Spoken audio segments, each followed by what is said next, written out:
nós pensamos em reforma, a gente tem que entender que nós temos basicamente 4 movimentos na época de Lutero.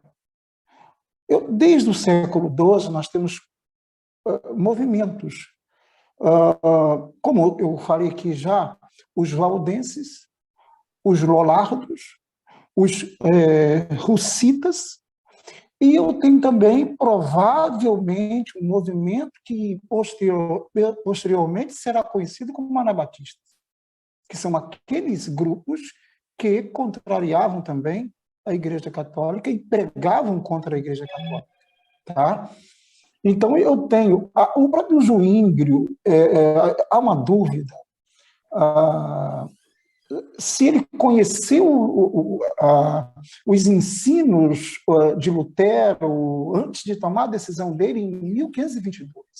Né? Que a partir de 1522, Zwinglio começa a se manifestar claramente contra a Igreja Católica em Zurique, né? Na Suíça. Então, quer dizer, e ele se movimenta lá. Tá? E Lutero está cá, no norte dos territórios germânicos. Então, eu tenho esses movimentos que eu falei. Então, imaginemos a Europa daquele contexto. Então, vamos imaginar os valdenses no território francês. Tá? Imaginemos os lollardos nos territórios ingleses, que é uma reforma, que é a reforma inglesa que irá começar em 1534, né, com Henrique VIII lá, que na verdade não faz uma reforma teológica, mas política, com interesses políticos e pessoais, mas tudo bem, é feito um movimento lá. Então, mas já tenho os lollardos lá. Esses lollardos também estão espalhados em alguns pontos no Sacro Império Romano Germânico.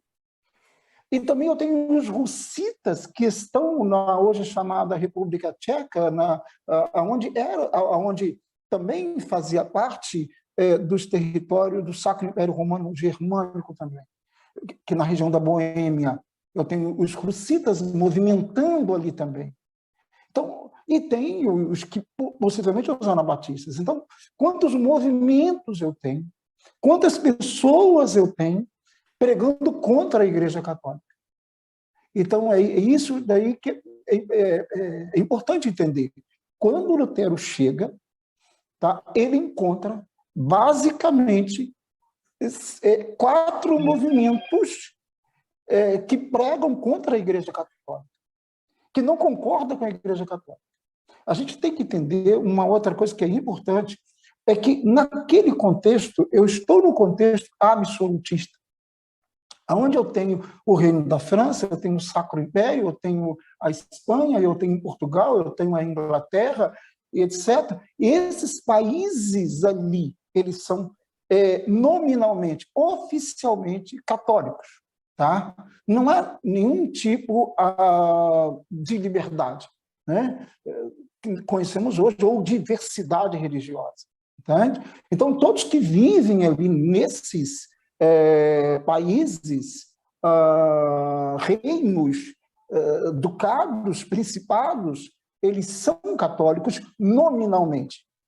Mas eu estou explicando que, quando Lutero chega, ele encontra esses 4 movimentos evangélicos, ideias e doutrinas que contrariam a Igreja Católica. É isso que é importante que entendamos. Eu espero que eu tenha conseguido atingir o que foi perguntado, né?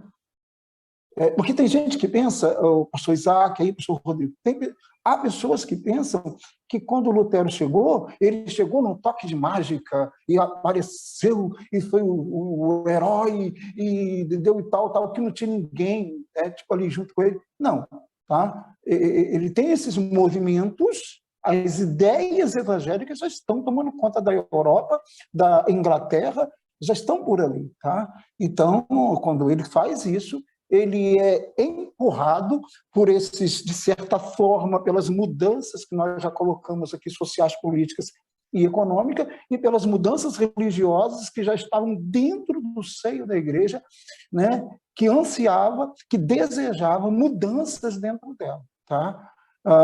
Ele, a princípio, não quer isso, não quer essa ruptura, mas isso acaba acontecendo por causa da reação da Igreja Católica, de certa forma, violenta contra o movimento que está surgindo.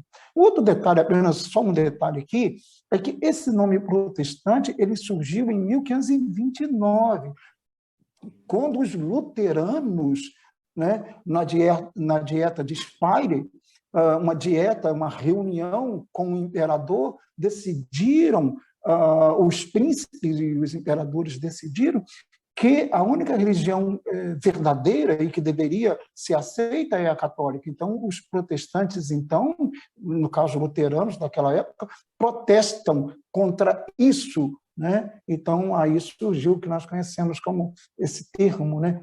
Protestante. Só apenas esse detalhe, tá bom? Não sei se eu consegui atingir, o Isaac pode, obviamente, melhorar isso.